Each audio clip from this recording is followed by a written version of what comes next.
Hello, my name is Susana Fabre. I will be doing my presentation on Bruno Latour, who is a very relevant French social theorist born in 1947. He studied philosophy there in 1966. Later he worked in the Ivory Coast from 1973 to 1975 at a French development aid agency where Marc Auger had been its director until 1970. And then in 1975, he spent 2 years working at the Salk Institute in California, where he wrote Laboratory Life with Steve Woolgar, which is considered a pioneering work in the anthropology of science. His work on actor network theory has had considerable influence in the social sciences by recognizing the agency of things and the entangled ontologies of subjects and objects. So I'll briefly mention some of his key concepts, which are actor network theory, exegeses, intermediaries and mediators, hybrids, quasi-objects, symmetry, and the Great Divide. But since I'll be focusing on his relevance in anthropology, so I'll just try to go quickly through some of these, not all of them, and then talk about how this is relevant in anthropology, which is something that I think is very exciting because there aren't many theorists, unfortunately, that take such an interest in anthropology, and I think it's a shame. So I have a lot of respect for his work in this area. So I'll just talk briefly about Laboratory Life. That's the Salk Institute, which is absolutely stunning. When he went there, he went in as an ethnologist into a laboratory. He wanted to carry no preconceptions of what constitutes knowledge, to learn how scientific facts are constructed. So this is called symmetrical anthropology, that treats representation of humans and non-humans together in an effort to allow outsiders to understand how scientific knowledge is no more extraordinary than any other knowledge. He suggests there are no a priori reasons for supposing that scientists' practice is any more rational than that of outsiders. And in this sense, he proposes science does not produce itself scientifically any more than technology produces itself technologically, or economy produces itself economically. And this doing anthropology in a context which is not normally done reminded me of this. I think it's a quite famous comic book, or I don't know how to classify it, but reminded me of this, of how it's like reverse anthropology, and I think that is quite an innovative and creative approach, which Bruno Latour was capable of imagining. Later on, he wrote "We Have Never Been Modern" to kind of work on this, of how the moderns, or the West, I don't know if I think he does call it the West sometimes, represents itself to itself and the world. He speaks about time and how modernity designates a new regime, an acceleration, a rupture, a revolution in time, to define itself against an archaic and stable past. It is asymmetrical in terms of time and in terms of designing some people to be victors and some to be the vanquished. But Bruno Latour proposes everything has become contemporary, and now it's not time but space which rules our interactions. In modernity, there are two types of practices: translation and purification. Actually, translation is done by pretty much everyone according to him, and translation produces hybrids, which are mixtures of nature and culture. But through the process of purification, which is characteristic of science, concepts are separated into completely independent ontological domains, that of humans and non-humans. So he proposes the creation of a constitution that would give due consideration to non-humans in the same way that it gives consideration to humans. So in this sense, humans are no longer considered as exceptional and standing apart from the material conditions and relations, but upon a web of material relations. It has to do, of course, with an ecological crisis where inanimate matter has also become politically active. Some criticism I've read regards delegating, in this constitution, delegating delegates to represent non-humans and then making it all human again. But I still think it's quite an interesting proposition. So now, regarding asymmetry and the great divide,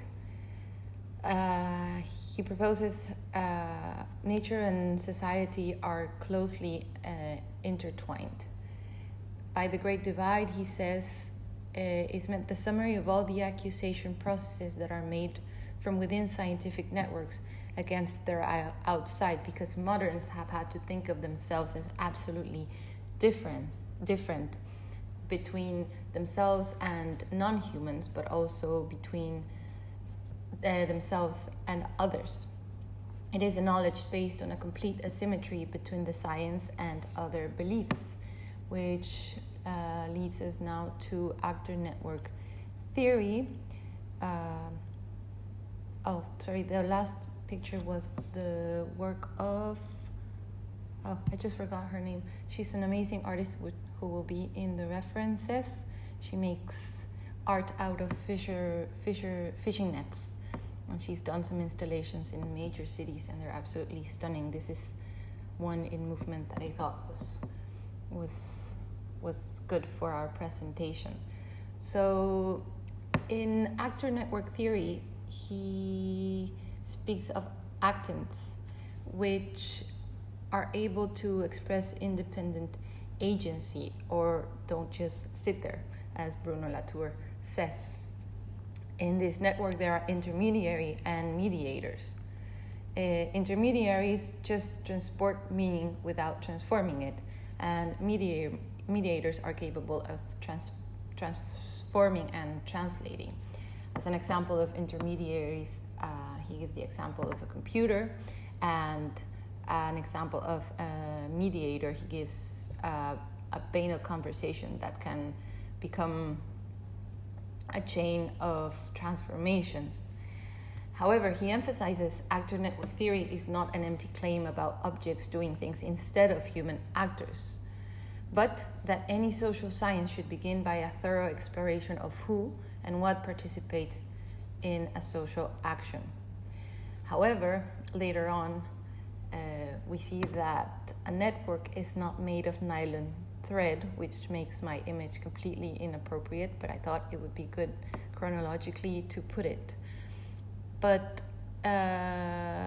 is a trace left behind by some moving agent. He also had some issues because at the time when he proposed actor network theory, the internet and the word network was not as widely spread as it is today. So now he has proposed something more like Deleuze and Guattari's rhizomes and things in movement, which also reminded me of Tim Ingold's mesh work, which he compares to some of his father's work in mycology, and how these are organisms that are, it has to do with living substance.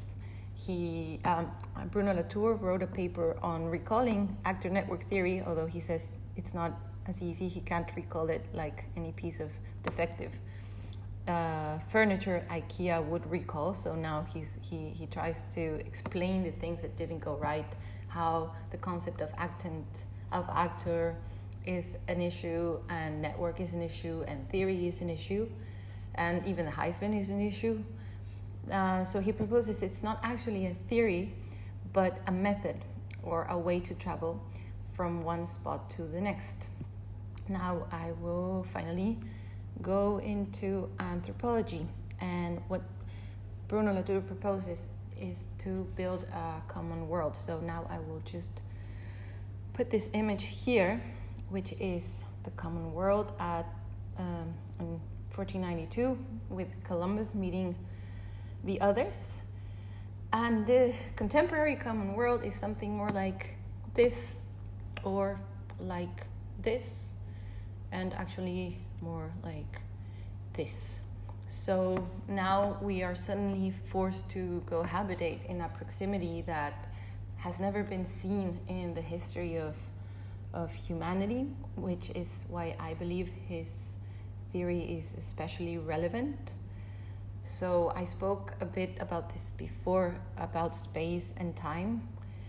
Before, with modernity, there was revolutionary time, which was a great simplificator. Time was moving forward and things were going upwards and ahead.